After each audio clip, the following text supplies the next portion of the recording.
हमरा से अरबा एक बेर मंगले चली हसून सखी देहू रे। हमरा से अरबा एक बेर मंगले चली हसून सखी देहू रे।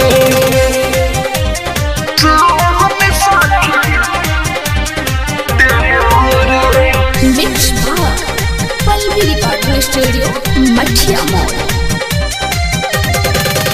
पारी दोनों जन के कोरवा में धरी मारली है मोह जदी मन तोर करी।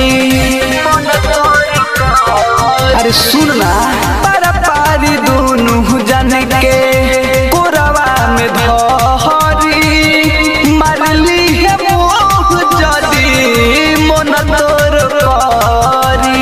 हमरे ला भरवा से काम चलै है जन लोर से मोहनी दे भेउरे।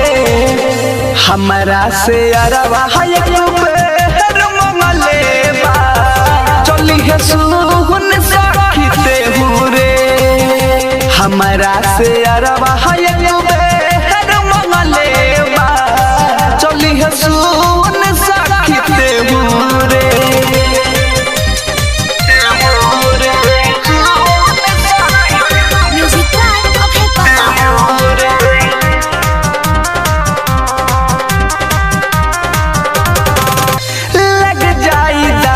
सुनू हमनी के अहन में अमर जितिया कहलाई है परमध के संग में।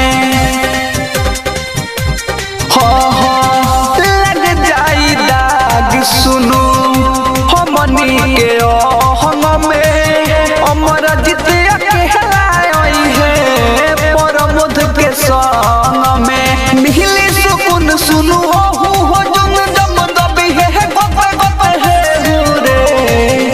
हमरा से अरबा एक बेर मंगले चली है सुन सखी देहू रे। हमरा से अरबा एक बेर मंगले चली है सुन सखी देहू रे। कोचिंग बहाने चलल जाई सकना करी सुन के रे। हमरा से अरबा एक बेर मंगले चली हसून सखी देहू रे। हमरा से अरबा एक